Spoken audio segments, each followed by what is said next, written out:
Hi, friends. I hope you're well in this first week of Advent.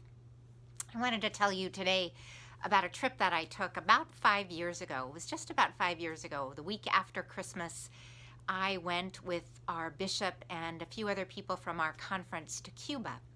And we went particularly to see what the Cuban Methodist Church had done, because it had grown from 3,000 people, an almost dead church in the year 2000, to about 47,000 members in 2015, which is when we went.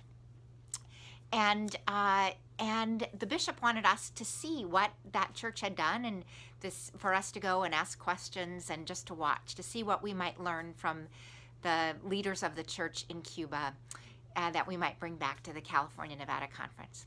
So we went, and on the last day, we went to lots of churches during the week, but on the last day, it was the Sunday that I think was New Year's Day.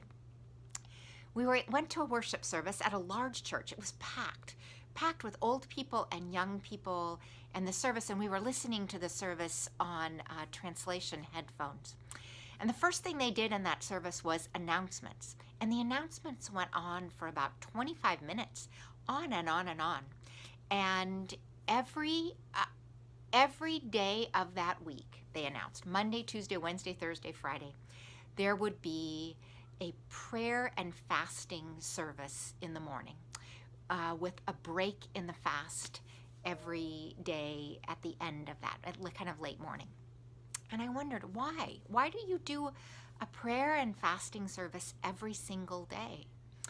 And then I realized in conversation with other people what it was. So here's the background. In Cuba, many people are hungry. The government sends $22 a month at that point to everyone in the country. That's what socialism does. Make sure everyone is taken care of a little bit.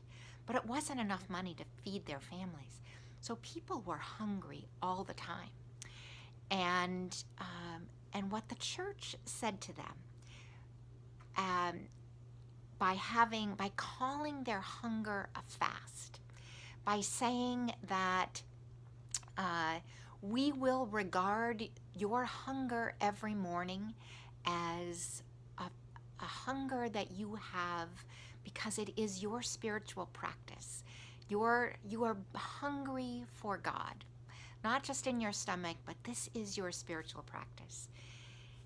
They turned the people's hunger into something that had meaning. And then they would break the fast together by sharing a meal that mostly churches are not allowed to do in Cuba. Churches are only allowed to have worship services, not to feed people, because that would be against the communist system. But if they called it breaking a fast, then they could do it. Churches could call it a part of their worship. So by having a prayer and fasting service every morning, they were honoring people's hunger, and then they were doing something that sort of undercut the restrictions that the government put on them against meals. They could share a meal together at the end of that. But what I really loved about it was that they took the people's real life situation and they helped them make meaning of their hunger. I'm thinking about that now because it seems to me in this season of Advent, our rituals in the church can also create meaning of this time that we are living in. We are waiting. We are waiting for the regulations that limit our activity to lift so that we can see the people we love and do our normal lives again. We're waiting for a vaccine to come and for this pandemic to lift so that we can see the people that we care for and go back to our holidays and work lives and all those things we miss. And this waiting is also what this season of Advent is about.